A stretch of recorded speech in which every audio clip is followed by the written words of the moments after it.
So, welcome, Didier. Merci.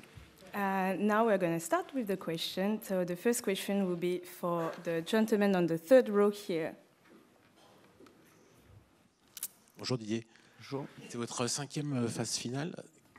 Qu'est-ce qui fait pencher la balance dans les matchs à élimination directe selon vous? Est-ce qu'il y a un mode d'emploi? Écoutez, évidemment, c'est une autre compétition qui commence avec, qui n'est pas la même que la première, où on a 3 matchs sûrs, là il y en a un. Et de faire en sorte pour qu'il y en ait un autre derrière, ça passe par évidemment ce match-là. Donc voilà, c'est des matchs couperés pour toutes les équipes qui sont qualifiées, c'est le cas comme la Pologne et nous, un 8e de finale qui est déjà quelque chose de faire partie des 16 équipes par rapport aux 32 qui étaient là. C'est une gestion, mais en sachant que bon, voilà, il y a moins à gérer, c'est aller au bout pour aller atteindre notre objectif, c'est d'avoir notre place en quart de finale. So, the next question will be for the gentleman here, fourth row.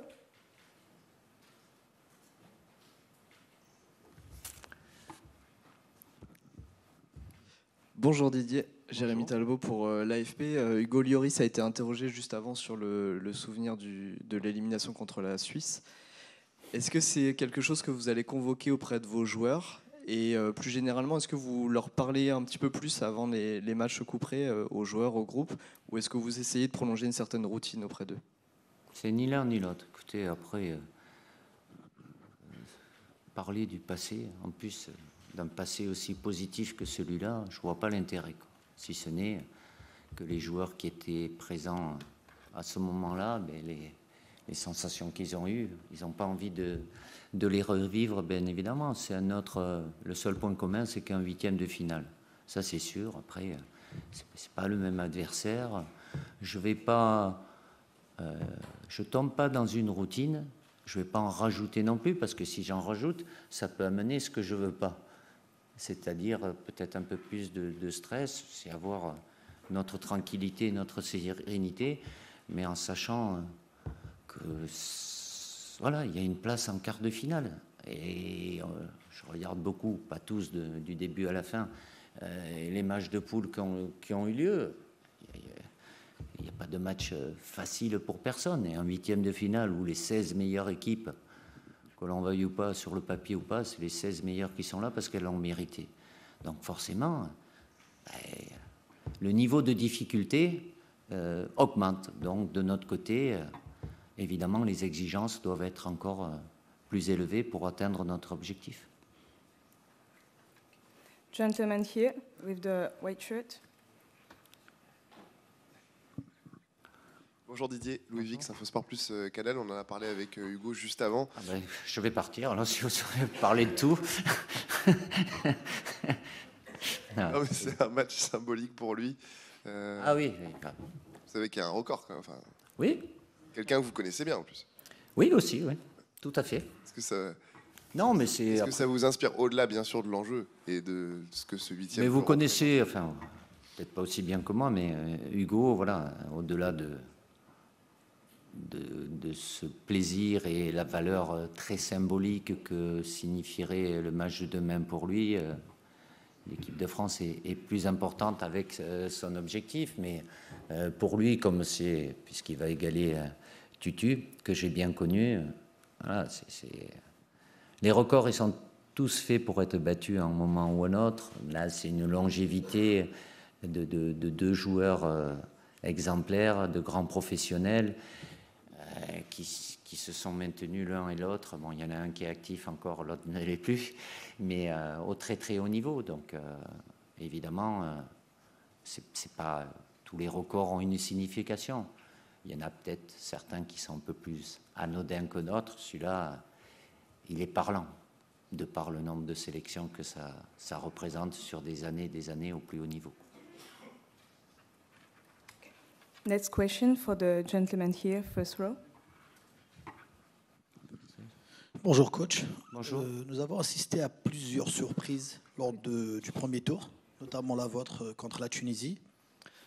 Comment vous expliquez ces surprises et est-ce que Didier Deschamps s'attend à plus de surprises lors des prochains tours? Merci. Écoutez, surprise, tous les matchs sont difficiles. Ceux d'hier soir aussi, ça pouvait basculer dans un sens ou dans l'autre.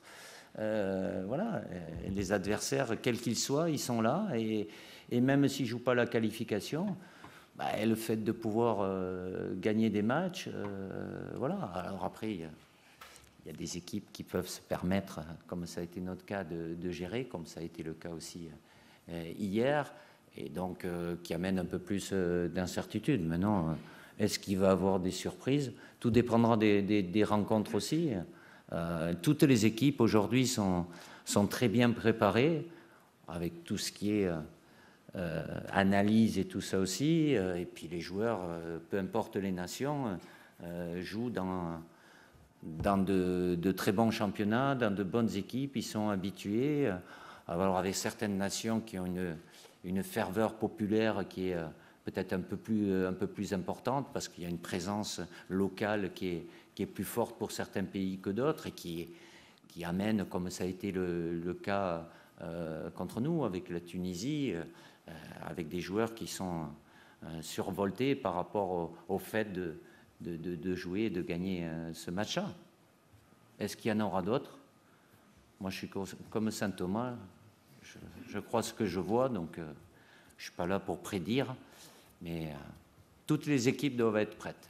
Et comme ça a été le cas, mais déjà par rapport à la première Coupe du Monde que j'ai fait en tant que sélectionneur en 2014 au Brésil, il n'y a plus ce qui était possible avant d'une nation qui disait oui, elle va monter en puissance. Aujourd'hui, même une grande nation, si elle n'est pas prête au premier match de poule, et il y en a certains, ce qui ne veut pas dire que toutes les équipes, et l'Argentine en fait partie, a perdu le premier match et ne s'est pas qualifiée, mais vous pouvez aller à de désagréables situations. Gentleman over there on the back with the red shirt. Red shirt. Yes. Red. Red. Bonjour, Camille Koussout pour Rzeczpospolita. Qu'est-ce que vous pensez à le jeu de l'équipe polonaise, le jeu très prudent et très défensif pendant cette Coupe du Monde? Non, c'est pas. Cette équipe de Pologne a été amenée sur les 3 matchs qu'elle a eu à faire en poule à défendre, à beaucoup défendre. Et elle défend très bien. Et je dirais même elle aime ça, même elle adore ça. Mais c'est pas la limiter qu'à ça, de par déjà les joueurs, et vous les connaissez aussi bien que moi, dans le secteur offensif. C'est une équipe compétitive parce qu'elle a un noyau dur de joueurs qui ont une bonne expérience internationale, qui ont déjà participé à plusieurs compétitions, qui ont un nombre de sélections pas loin des 100 ou au-dessus des 100. Évidemment, il y a Szczesny, Glick, Lewandowski, Krychowiak, Zelinski, Grosicki. Je ne vais pas tous les citer. Et puis quelques jeunes qui découvrent et qui sont plutôt à la hauteur sur ce début de compétition. Donc, ce n'est pas méfiance. Il faut respecter ce que fait et ce qu'a fait cette équipe de Pologne et qui mérite d'être là en 8e de finale. Évidemment, avec Szczesny qui a été décisif pour elle, mais le scénario du match, je sais, mes joueurs savent que dans la négation, il y a du répondant. Ça ne fait pas gagner les matchs, mais ils ont aussi beaucoup d'arguments offensifs pour créer des problèmes à l'adversaire. So, fifth row, gentleman with the black shirt.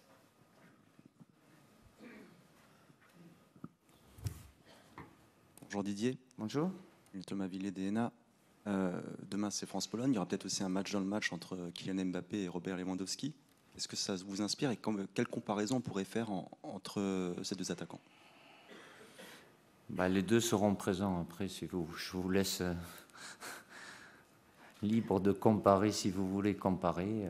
La seule chose que je peux vous dire, que c'est deux attaquants qui font partie des tout meilleurs sur le plan mondial, avec des qualités différentes, mais bon, pas le même âge non plus, pas le même registre, mais évidemment que l'un et l'autre, que ce soit Kylian pour nous ou Lewandowski pour la Pologne, sont deux éléments très importants. Gentlemen here, second row. Amjad Mustafa Ami من السودان. Je parle un peu français. Ah, Je parle un peu français نبابكو. Je suis soudanais. oui. ظللنا في عام 2018. Ah, attendez alors. Ok. ظللنا في عام 2018 في روسيا وصديقي الذي يجلس شمالكم من هناك نتابع يعني فرنسا إلى أن نالت الكأس. نتمنى أن تكون يعني أيضا هذه المرة كرة خضراء على فرنسا أن تنال الكأس. لكن سؤالي هو Allô. Peut-être une pause technique, le monsieur ou la dame. Je n'ai pas de traduction, donc... bonjour. Oui. وسؤالي هو هولندا لها ليفاندوفسكي مهاجم خطير للغاية، هل هتلعب معه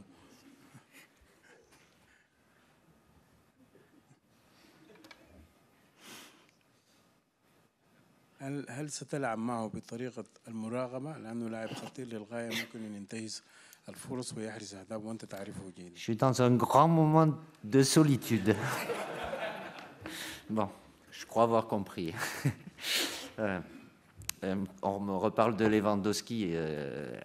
Évidemment, c'est quelqu'un qui a une efficacité dans la zone de vérité qui est voilà, très très bonne. Donc sur ce type de joueur, évidemment, c'est limiter l'influence et faire en sorte que moins il aura de ballons, moins il peut être dangereux. Mais au-delà de son intelligence, son habileté technique, il a aussi, il utilise très très bien son corps, même si sur certains des 3 matchs, il n'a pas eu toujours beaucoup de ballons, mais le moindre ballon peut être dangereux avec lui. Donc, on ne va pas se focaliser sur lui. Peut-être que notre adversaire pourrait aussi se focaliser sur certains de nos joueurs, mais évidemment que lui, il est là pour concrétiser tout ce qui peut être dangereux du côté de l'attaque de la Pologne. Gentlemen, here last row with the black shirt and the glasses. Bonjour Didier, François Verdenel, l'équipe. Bonjour. Il y a un joueur qui a pris beaucoup d'épaisseur durant cette compétition, c'est Adrien Rabiot. Est-ce que vous voyez une différence entre le joueur et l'homme qu'il est dans la vie? Est-ce que ce n'est pas 2 visages différents qui nous montrent et qui vous montrent? C'est lui sur le terrain et c'est lui sur le plan humain. Je ne le découvre pas, il y a un moment qu'il est avec nous, même s'il a eu malheureusement une pause à un moment pour différentes raisons, mais il est en pleine possession de ses moyens. Il est dans la continuité de ce qu'il fait avec son club depuis plusieurs semaines avant cette Coupe du Monde, et sur le plan humain, caractère, voilà, il est comme il est.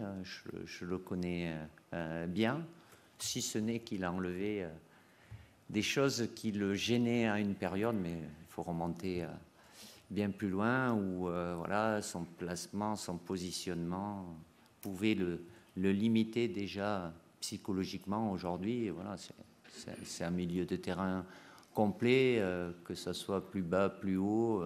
Lui, il se définit, je reprends cette formule, je trouve qu'elle lui colle parfaitement à la peau. C'est un joueur d'équilibre. Mais ce n'est pas réducteur, ce n'est pas négatif. Il est capable d'être aussi performant sur le plan défensif et d'amener du danger offensivement. Et il a cette intelligence par rapport aux joueurs qui sont devant, autour de lui. Voilà, je n'ai pas besoin de lui répéter 3-4 fois, parce que lui, il sait, il sent. où il doit être. Donc, tant mieux pour nous qu'il soit à ce niveau-là. Gentleman here, second row. Ah, il faut le micro, monsieur. Microphone. Bonjour, Boubacar Diakité, les Échos du Mali. Oui. Deschamps, je voulais savoir, cette équipe de Pologne ressemble beaucoup à celle du Danemark ou de la Suisse que vous avez rencontrée en Ligue. Oui. Est-ce que vous y pensez? Non, c'est la Pologne. Ok, je voudrais savoir aussi, pour votre avis, pour la première fois dans l'histoire de la Coupe du Monde, oui, les 5 continents sont présents. Est-ce que pour vous, quel est votre avis? Très bien. J'ai toujours été pour la diversité. C'est que ces équipes-là le méritent et que chaque continent soit représenté. On est en Coupe du Monde, c'est le football mondial, donc c'est très bien. Des fois, ce n'est pas le cas parce que les circonstances ont fait que...